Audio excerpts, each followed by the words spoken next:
First and foremost, as government, we're saddened by this development, what really transpired here. We came, number one, to commiserate with our people, to actually engage them, to show them our commitment as government that we care and we are for them and we always support them in every way, in every other aspect, in terms of everything that they actually need by way of assistance, given that they've lost quite a lot. They lost equipment, they lost material, and they've lost the livelihood, they've lost their aspirations, they've lost their well-being, and we are very saddened as government. So we felt it was very important, very imperative for us to actually come and engage, for us to actually see for ourselves, and obviously for us to appreciate the quantum of the losses so that at least we can actually come up with an intervention that can then address the challenges that they're currently facing right now. For your own information, these are cooperators.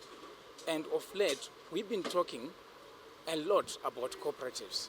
We're trying to revive, we're trying to restore, we're trying to resuscitate the spirit of cooperatism. And it really saddens us when we're seeing some of the cooperatives that have been doing very well. This is Riverside Cooperative, and they've been doing extremely well with more than 14 members. And out of the 14, about seven of them were actually affected. Thousands were actually lost. And this is quite devastating. And we felt as government, we can't just keep quiet. We can't just ignore as though nothing actually happened. There's need for us to actually come on the ground, have an appreciation of what's really happening, and obviously come up with solutions in terms of how best we can actually contain the situation. We can assist our people, we can insulate them, and obviously we want to actually then tell them, and we want to say it unequivocally, that as government we are fully in support. We know what they've actually been doing. We know the contributions that they've actually been making to the economy, and we want them to continue. We want to assure them that the government won't leave them alone in this time of distress. We'll try as much as we can to actually come up with proper programs that will actually assist them. There is CIMEDCO, a government arm that's actually there to actually assist small-scale, small to medium enterprises.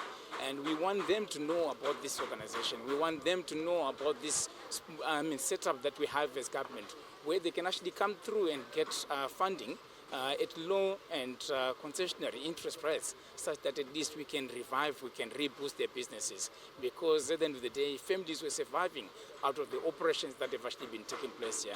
So we can't just relax and just pretend as if nothing actually happened. And thereby, that is the reason why we had to actually come in full force to have an appreciation of what's been happening. So what do you need your support? I'm sure you're fully aware that structures are now being rebuilt. We are going to try as much as possible to restore what this place used to be before the fire actually then damaged the equipment that's actually there, and obviously the projects that they've actually been running. And like I said to you, we've got CIMEDCO. We want them to come through such that when they do, we can then assist them to actually get some loans at some very low interest rates, such that at least at the end of the day we can assist them. We can obviously try and revive whatever it is that they've actually been doing here. So already an action plan is in place, and ours was just to engage them. And after engaging, we are going back to the offices where we expect them to actually come through so that we start discussing interventions, possible interventions that we can come through to actually, that can actually be availed to actually then address each and every other problem. Mind you, the problems are varied, they're different, and obviously the quantum of losses, they're also different. So there's need for us to actually sit down and obviously map a way forward. But like I said, as we've actually seen, structures are being put in place, and obviously we are engaging other players, other partners, City of Harare, Ministry of Local Government, ZRP, every other player, and even local partners, private partners, private companies as well. We are going to engage them to try and see if we can actually assist our people, because at the end of the day, this is the bedrock of our economy.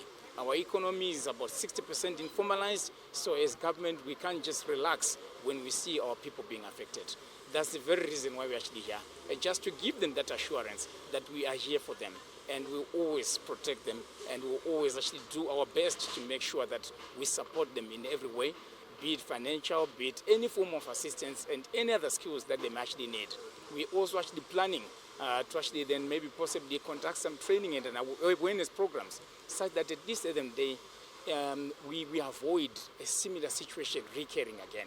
We want to make sure that at the end of the day, no such similar situation will recur in the future. So that's what we're trying to do.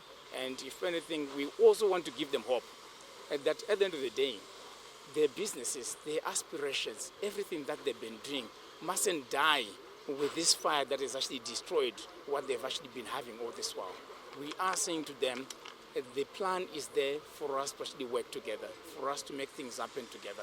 What we just need to encourage them as well is to formalize.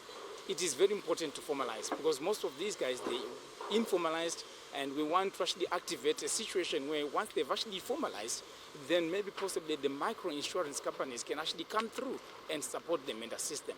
So this is another intervention that we're actually thinking of as government, and we felt we can't just make interventions in the offices without having been on the ground to appreciate what's actually happening.